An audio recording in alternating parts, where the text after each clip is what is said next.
Hey, what's up? What's up, guys? And welcome to another edition of G Lifesavers video podcast. I'm Doraj, I'm Aaron G. and today we've got another interesting topic to talk about, Aaron. Right. Commonly asked question. Why really have a good insurance plan? Or what is a good insurance plan? There's been a lot of talks about the insurance industry, right? I mean, good and bad. There has been a lot of innovation, sophistication, product wise. It has really grown so much, and that it's like the clients are spoiled for choice. Yes, Joe, you're right. In the past 5 to 10 years, there is an explosion. That's right. I think that's the right word. Explosion. Explosion of products and services in the insurance industry. Right. And people are spoiled for choices. Supposed to be a good thing, right? Well, on the outer part, yes, it's a good thing. But it does come with all the other A catch. So today, this is what we want to address, that catch, right? Yeah. So this video will aim to guide all of you in three major areas. Whether your insurance comes with the right benefits, and when I mean right benefits, is it comprehensive? Number two, whether your insurance comes with the right composition. Is it really balanced or is it lopsided? Or number three, is it really sustainable? Right? So there's three major points. So let's go straight.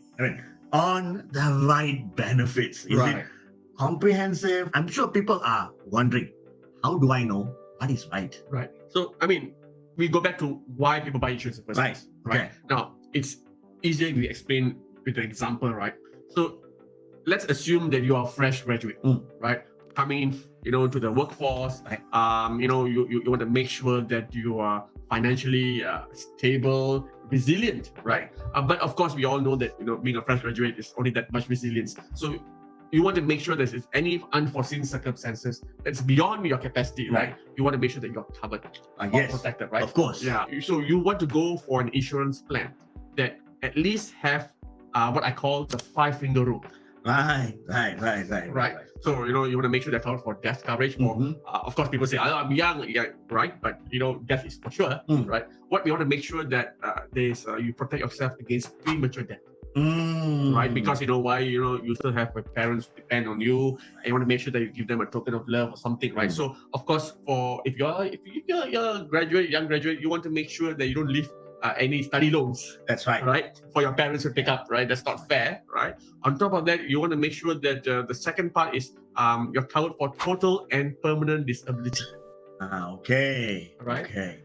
And we all know, sometimes, when we are young, we go for, very active lifestyle, hiking, cycling, or whatever, or even Adventurous, right? The life is ahead of us, right? Exactly. And so imagine, Joe, that, if it's someone who's 50 years old and met with an accident and who's paralyzed versus a person who is 25 years old, right? You get the picture, right? So that's why, covering yourself for total permanent disability is very important, right? And of course, number three is critical illnesses. And yes, today, critical illnesses, they are not biased, right? Yeah. We often think that only older folks get ill, right? But today, we all know the younger ones are affected. So Right. nobody is spared. There's no discrimination here. Right. And It hits everybody Yeah. across the board. yes, and it comes to medical, which is the fourth one. Right. It covers everybody, right? I Right. think if you look at COVID has taught us that, right? Whether you're young or old, it hits you, right? And above all, the last one, it will be personal accident insurance. Okay. Interesting. The 5-finger rule. Exactly. Evan, I've met a lot of young graduates recently. Right. And when they show me their policy, Right. they seem to have an endowment plan. Yeah, that's very worrying, Joe. That's very worrying because, let's face it, buying insurance is not as sexy as savings. Right? Of course, it makes a lot of sense for them. Hey, whatever I'm earning, I need to put it away, save a portion immediately, right? No, there's nothing wrong with that. But I ask you, if someone gets dengue, right, today it will set you off for 15,000 ringgit, right? Now, folks, if you're a young graduate, right, and you're able to save, let's say, 300 a month, right? Now, how long you need to save 300 ringgit a month to pay a 15,000 ringgit bill? I'm talking about dengue. I'm not even talking about heart attack, stroke, or any other that, So you do the math. You need to at least save continuously without disruption 4 to 5 years. Right. And I think, the numbers can be overwhelming. But by doing the math, you will understand why we are mentioning this upfront as opposed to a savings plan. Yeah, so can you imagine, Joe?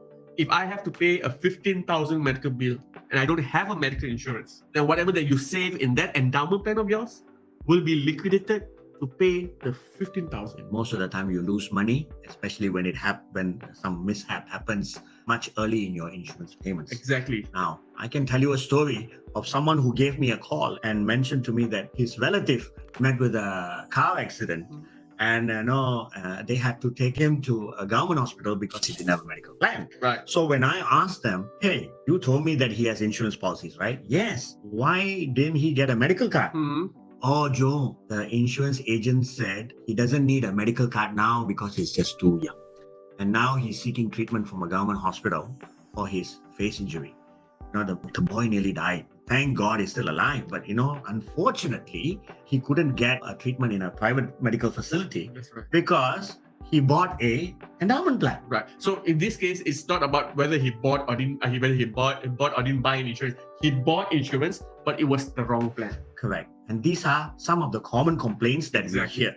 This is just one example. Exactly. Another example that we hear is, hey, I bought insurance, but it's not enough. What the heck? I paid so expensive, but not enough. Right. You see, Joe, that comes to my next criteria, right? You mentioned just now, having a comprehensive benefit is one thing, right? Having the right amount in each of those benefits is even more important. Of course. Correct? Of course. Yeah. So this usually happens. This is more important for people who already have an insurance plan. Okay. Now, let's say you're now moving up the ladder. Maybe you have 4 to 5 years of working experience, right? And now it's time to buy a house or start up a family. Then you need to be more careful. That's right. That's right. You need to know exactly what you're getting, which means that you have to peel the onion. You have to peel layer by layer. What are you exactly getting? For what? How, what, and when. Very now, true. to give you an example, let's say you just got married. All right. So now you're not only responsible for yourself, you're responsible for your wife. Of course. Right. And let's say you just have a newborn. Okay. So you are also responsible for another soul. You need to look at, okay, do I have life insurance? Right. If anything happens to me, at least my wife and my children is taken care of. Correct. Now, that is assuming death happens first. That's true. But the truth is, reality, at least from statistics point of view, 80% of people will go through an illness or even a disease before an eventual death. Now, that's a fact.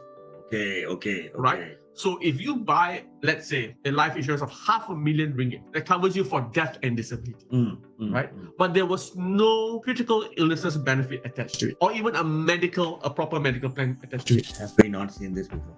Too many. And still counting. Still happening. Still counting.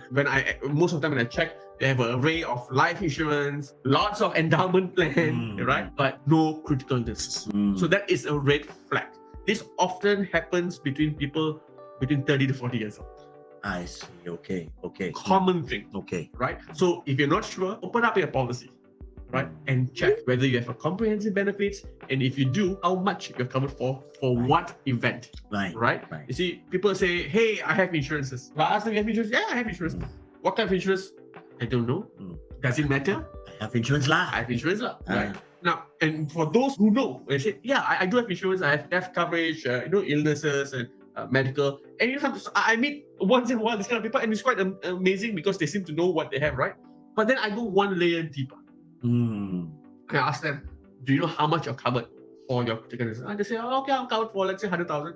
How much you're covered for death? $500,000. Then I will ask them, do you understand what those numbers means? Because you want to make sure that you are prepared for all events, right? But the number he mentioned just now, it's a different story. Of course. Right? Of course. Because he is more prepared to face a death. Yeah. Right? Than to face a critical illness. Yeah. You're talking about 1 to a ratio of 5. Yeah. Right? Now, we all know that 80% of the time, someone gets an illness before death. Right? Of course. But his portfolio suggests otherwise. Yeah. He's more prepared to pass on instead of falling sick. Exactly. And you guess what, Joe? When I asked him more, he said, no, that's not what I want. That's not what I think. I said, exactly. But that's what the number suggests. You see? So this is what I mean by making sure that you have the right composition, right? Your benefits are balanced. Right. So I always tell that the gold standard, if you're knowing this, is that you got to make sure that your plan will benefit you, rain or shine, alive or dead. Correct. Spot on. I think that is spot on, Aaron, because a lot of people tend to have that thought in their mind but it is not translated into their planning because of a mismatch or a plan that was done based on a budget Exactly. or plan based on a product. That's right. Oh, this is gonna give you an X amount of savings, brother. Right. You better take it now. Right. Or have you ever heard this commonly asked question? What's your budget? Based on your budget, I plan for you. Right. Now, these are not wrong, Right. but we need to know what you actually want and what you actually need. Right. They're two different things. Right. It's not the same. It's not the So, same. folks, if you have gone through the ladder, right, don't worry, right? We all go through the same mistakes, right? What is important is the next policy or the next level up that you are planning to have. Make sure you peel all the onions and details. Make sure that you top up things where you need the most. You see, some people, they have too much of life insurance, Mm. but they have very little critical illnesses. Mm. So I would suggest, hey, top up only on the critical illnesses. So Mm. by doing that, you're balancing up your portfolio without having to pay a leg and a limb. Right. Now, by the way, guys, if you have found value in what we've been sharing right now, smash that like button and hit that subscribe button so that you can get more updates on our up and coming videos. Okay, commercial over.